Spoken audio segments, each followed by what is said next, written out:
Ang ikaduhang placer ng silver medals po ng medalya ng Norway Chess 2026. So round number 12 po.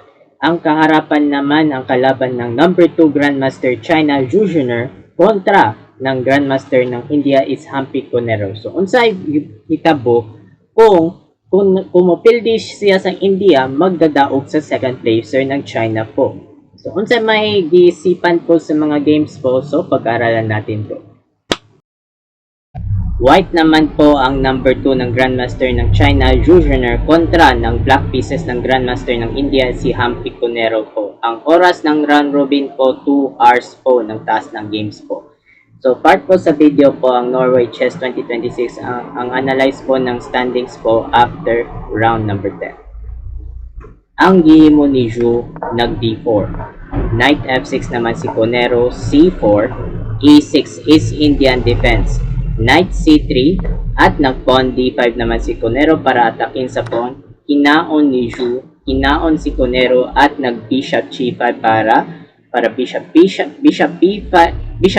So bishop G5 para dark square po ng bishop para in-idea po sa threatening the knight para tusok sa queens po.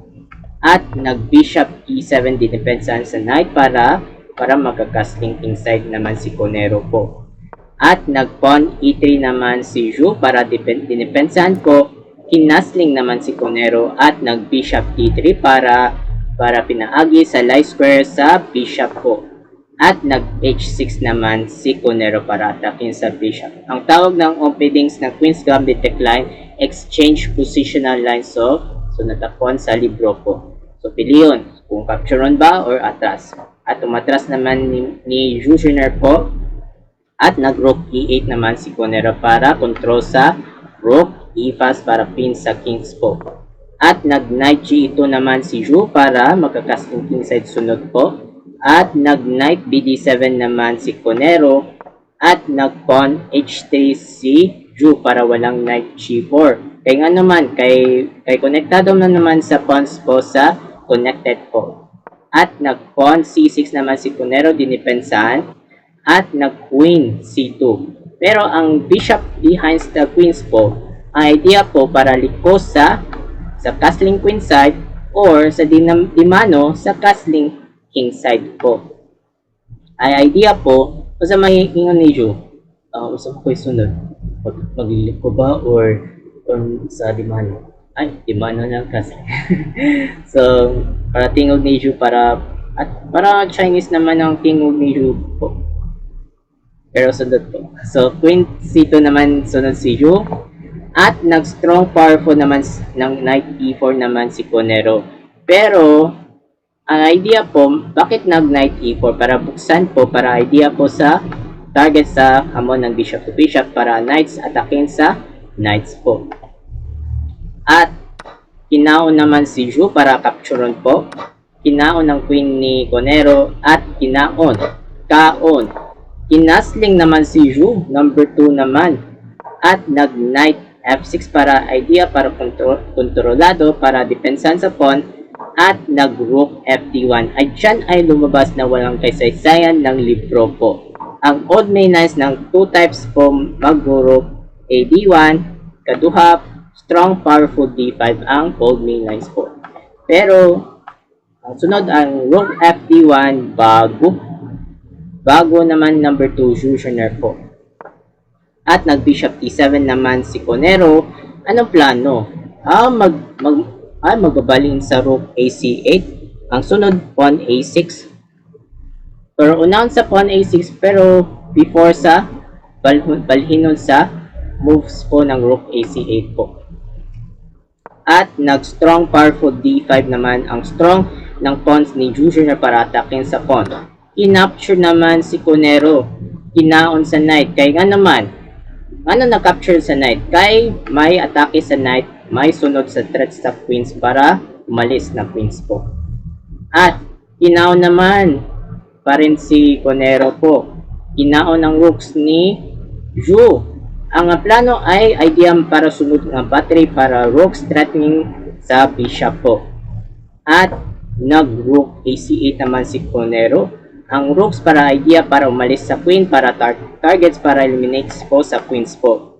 At nag-knight c3 para shield, para protection against sa number 2 naman si Jushner po. At nag-bishop c6 naman si Cunero para idea para atakin sa rook. Umatras naman sa rook e4. Pero ang plano po, sa may kaya naman atras kaya para walang capture sa bishop capture rook po. At nag-rook e8, hinamon ng rook to rook. At binaterian, rook e1 naman si Zhu. Palit-palit at nag-rook e8. Pero another hinamon ng rook to rook. Nag-queen d2, palit-palit. At nag-pawn a6 naman si Cunero. Para idea, ang magpo-pawn d5 para sunod sa balihin nun sa move po.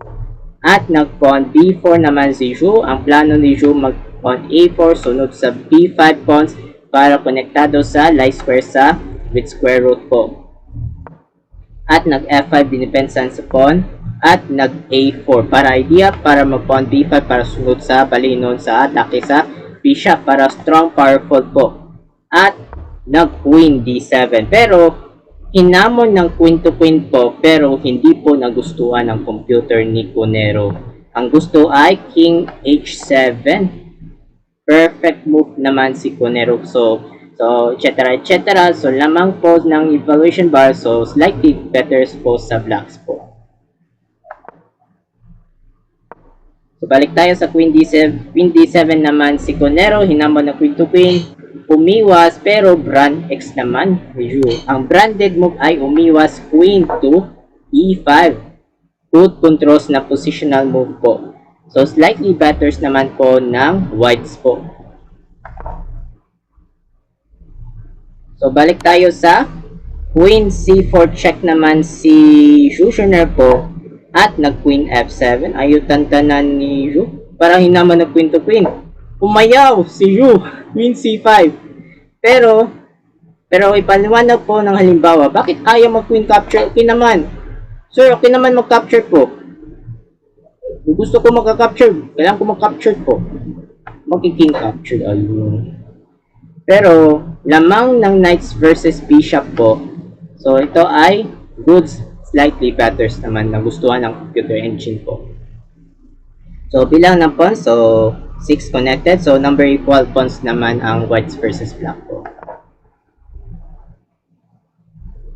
So, balik tayo sa queen c5 naman si Zhu. Umiwas naman. So, ayaw kumapture ng accepted ng queen to queen naman si Zhu para umayaw. Queen c5 po. At na queen f8, another threats na queen. Ayaw tantanan ni Zhu. Ayaw pa rin ni Zhu. Bakit naman? Pero ang queen f8 ni Cunero para inamon ng queen to queen. At umayaw naman si Zhu, queen e4. Na queen f7. Ay, anong plano? Mag-queen to d7 para atakin sa queen. Naku, sunod ng moves po ni Cunero po. At nag-b5 good move din reds po sa bishop. What a good precise naman si Zhu para pasaron. Kinaon, kaon. At nagmatras bishop d7 ni Cunero. At nag-queen b6 si Zhu para idea, para istorbahan sa pawn, para atakin po. At nag-bishop to e6 para usan, para aplihon nun sa depensan sa pawn sa queens po. At nag-h4 para more powerful, strong naman ni Jushner. At nag-queen d7. Anong plano? Ay hindi, walang plano po ng black po. So queen d7 naman si Cunero. At nag-knight e2. Anong plano ni Zhu? Sunod sa knight f4 para atakin sa bishop, para sunod sa maneuver. At nag-bishop f7. Kaya nga naman, kay atras, kay walang knight f4, walang attacking sa bishop po dahil kay umatras naman ang bishop ni Cunero po. At nag-knight d4 naman si Jushner para strong, powerful naman ng konektado ng positional na sitwasyon. Nag-f4 sacrifice, kinapture ng sacrifice at nag-queen g4. Pero ang queens inatake sa pawn, doble sa dalawang pawns pero Hindi po nagustuhan ng computer ng Queen G4 naman Queen G4. Queen G4 naman si Conero po. Pero ang gusto pong tira ay Queen D5. Dinipensahan. So, dinipensahan sa pawn pero slightly better po ng blocks po. Nagustuhan ang tumbok sa computer engine po. So, balik tayo sa Queen G4. Dinoble ang pawns to pawns po. Magpo-pawn F4 at H4 po. Dinipensahan, Queen D6, so excelente ni Zhu po. Dinipensahan sa F4. Inaon pa rin ni Conero para kaunon. At another Queen B8 check. Naku, ano plano? Mag-Queen check po, may sundot sa pawn, traps na po. Sundot sa trap. King H7 naman si Conero at nag-Queen E5 pero sayop ang moves naman ni Zhu po. Ang saktong tira ay Queen Capture po. Queen Capture naman. Kung capture sa Queen Captured pawn, magna Knight E2. May threat sa Queen po. Inatake sa Queen at mag-Queen G4. Para tineret po. Pero idea po, threatening sa Knights po. So, anong sunod? Magna Knight. Ayun, Knight to C3. Naku, evaluation bar, taas ng evaluation bar para ang idea po mag-threat sa pawn, mag-queen's threat sa pawns po at mag-bishop din depensa. Bishop G6. So slightly better naman po ang whites and blacks po. So balik tayo sa Queen E5 naman si number 2 Zhugener nag-Queen G4. Dinipensahan po. Pinaon at nag-Bishop G6 para idea ni Conero para tineret po sa Queen po. So, atakin sa Queen. At nag-Queen E5 naman si Zhu, nag-Bishop F7 at nag-Pawn F3 para disturban sa Queen. Umatras sa Queen G6 at nag-Queen E4. Hinamo ng Queen to Queen. Nag-B6. B6 naman po. Pero, bakit ayaw magpadayon sa Queen Captured? Kapag Queen Captured E4, mag-F6 Captured. Dahil walang double weak pawns, pero may same by 4th rank po. So, ito ang gustuhan sa computer engine. Pero, good knights versus bad bishop. 4 versus 3 ang pawns po. Okay, so balik tayo sa pawn B6 naman si Conero. At nag-Knight C6 naman si Zhu para strong move, powerful po. Nag-Bishop to E8. Naku, may threatening. Naku, yabo. Nag-Blunderatious naman si Conero. Mr.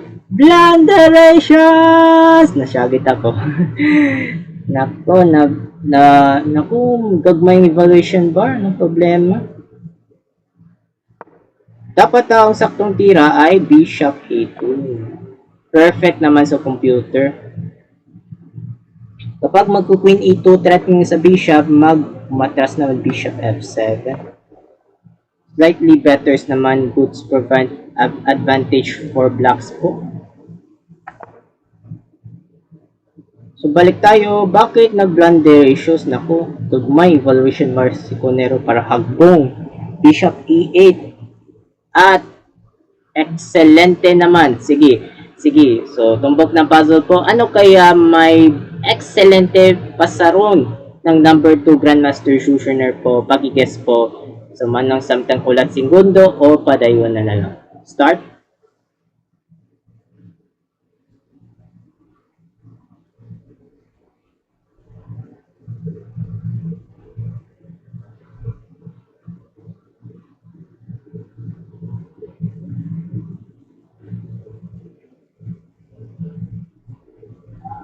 Daghang salamat at congrats sa tanan. Naku, F5, what a strong ni Zhu. Inatake sa Queen. Umatras ni Conero. At umatras Queen E3. Ginamit po ang Queen E3 para atras pero ipangayuan ang bad move sa computer. Dapat ang sakto tira po ay buksan naman ang pawn F6 naman sa check. Sacrifice pawn, Queen check po. Naku, queen check. Kapag mag-G6 po, mag-King H2. Slightly advantage po ng whites po. So, balik tayo sa umatras queen E3 naman si Zhu. Ginamit ng umatras po pero pinigyan ng bad move.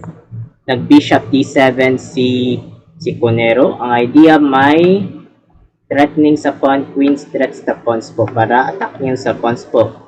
At kinahon sa pawn. Kinahon ako.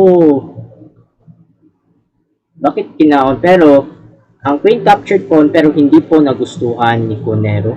Naku, kita na below evaluation par po. Saktong tira ay queen C4. Ang perfect move naman ang evaluation bar. Pero goods for slightly betters naman ang blacks po. So balik tayo sa queen captured. Bakit binagbuban ni Conero? Nag-queen D4. Excelente. Good move ni Zhu. Nag-bishop to E8 at nag-queen E4. Hinamon ng queen to queen. Tinanggap ni Conero. Queen takes captured at nag-king G6 at huling bitaw ng nagdawato ng award silver medals po, knight E7 check at dito sumuko na po si Conero ng final round po. Pero congratulations naman si Zhu Junior ng silver medals po. So ang score po ni Zhu Junior 92.9, so pasar highest accuracy po. Ang score 87.2 ni Conero. Okay, so tanano na to ang final standings po ng final rounds after round number 10 po. Okay, congratulations naman po ng top 3 po. Ang unang 16.5 naman ang Grandmaster ng Uyab ni Javos Sindarov ng Uzbekistan. So, ang flag ng Kazakhstan si Grandmaster Bipsar Asabayeva ng Championship Gold Medals. At 16 points ng kalawang placer po. So, Grandmaster number 2, Zhu Junior, paborito na players ng China. At bronze medal ang score ng 50 points by bronze ng Grandmaster Ukraine, Anna Lusichuk. At ikaw-pat ng 13.5 ng first World Women Champion Grandmaster Zhu Wenjun. At 10 points naman ng Grandmaster Divya Deshmukh ng India. At huling 9 na puntos po ng Grandmaster ng India is Humpy Conero.